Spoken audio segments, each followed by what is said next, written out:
Before I take on any freelance film project, I ask myself two simple questions. One, is it something that is worth my time and my energy? And two, is it something that will lead to an opportunity down the line?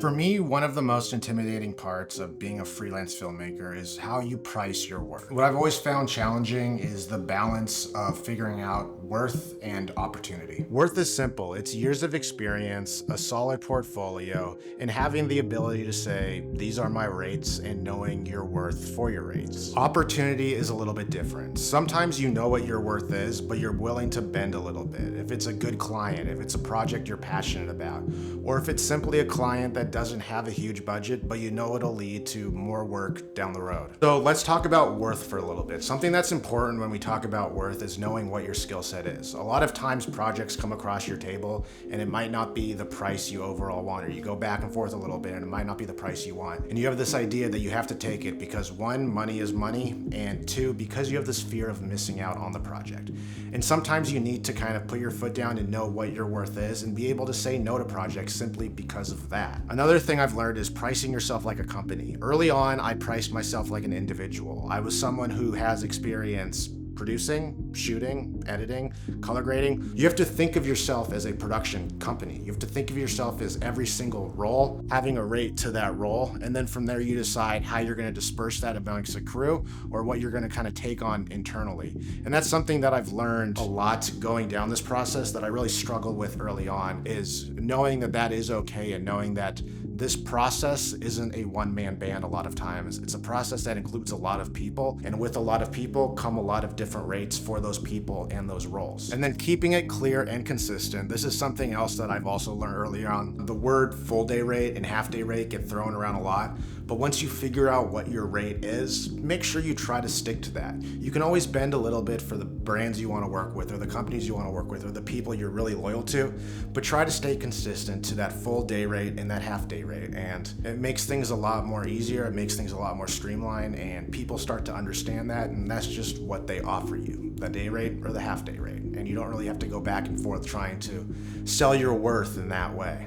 And then lastly, always factor in pre-production and post-production. A lot of times people forget that there is a pre-production to all of this. There is the fact that you have to plan out everything before you do it. You have to get approvals on everything before you do it. And a lot of stakeholders usually have a lot of hands in things. So that's something you always have to keep in mind. And then with post-production comes revisions, and revision times vary from a span of days to sometimes even a span of weeks. And that's something you need to keep in mind. You don't have to carve out like 2 full weeks of day rates, but like, you know that with one video, you're gonna have your post-production, that's maybe 2 days of editing, and then you're gonna have maybe 2 rounds of revisions, that's 2 additional days with revisions, fixing things, waiting for answers back. You have to keep that in mind, and you have to be honest with that, because at the end of the day, time is money. So the next thing is opportunity. When it comes to opportunity, we have to really ask ourselves, what is the upside of this? A lot of times the answer is simply, this will lead to more work down the road. And that's something that we have to recognize early on and know that that is something that we're kind of building towards. It's network building. That's really what it is at the end of the day. And then a lot of the times we mix the line of this being a passion. It's one of those things where it is a passion we get to do, and we also get to get paid for it. And for some people's cases like mine, it's our living. Another one is a portfolio boost. With what we do in this whole film thing, our portfolio is one of our biggest tools, our biggest assets. I mean, my website shows everything I've done, from sports to my YouTube channel to a lot of my commercial work.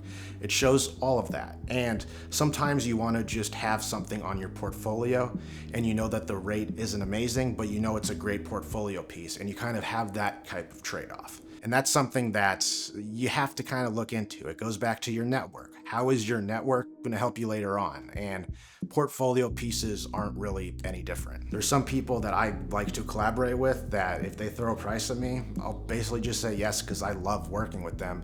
And that trade-off is better than a monetary value to work with someone that you might not want to work with that much, or you're just taking it for the paycheck. So relationships is another thing that is huge when it comes into kind of figuring out opportunity and worth. And over time, those people that are closest to you, those people that are tight with you, they know what your worth is. And at the end of the day, sometimes the opportunity overweighs the worth, and then down the road, the worth becomes the opportunity. And then finally, learning. I do a lot of these where you do a short film for a little bit of money, but it's a learning thing. I'm new to this and I want to learn. Learning is one of my favorite things, and teaching people how to do this is one of my favorite things. And the only way you're going to get better is learning. And a lot of times learning comes from those small budget projects, those passion projects others have that don't have a lot of money behind them. And you kind of have to weigh your options on, if you're going to do it, what are you going to get out of it? And a lot of times you're helping someone get the product they want out, which is a lot of times a passion project for them. And in return, you're learning from some great people and you're able to ask questions and learn. And that's something that I think is an extremely cool thing that you have to kind of learn early on and throw your ego aside with. All right, so at the end of the day, I don't like talking about money. I think it's a hard thing to talk about on a channel and talk about with yourself and how you do things. It's just like a vulnerable topic to talk about. But it's one of those topics that when I started freelancing and I started having to charge people and I started having to send invoices out and come up with quotes and all of those things, I didn't really have a place to go to learn how to do that. And it was a lot of trial and error. It was a lot of guessing. And it was a lot of things that I wish I could find a video that could help me out with it. So hopefully this is what this video can do, is help you guys out with something that I had a lot of trouble with early on, that I'm still not an expert in. I'm still learning day by day how to do this, and it's still a work in progress. But finding out the opportunity and the worth is very important, how you decide kind of what gigs you're going to go with, how you're going to charge people, and how you're going to build and maintain relationships. But yeah, at the end of the day, let me know what you think down in the comments. If this is something that is helpful, you can relate to, let me know. Make sure you hit that like button, hit that subscribe button. It helps me out. It helps the algorithm out more than you know. And I love you guys. We're so close to 10,000. I'll see you guys in the next video. Peace.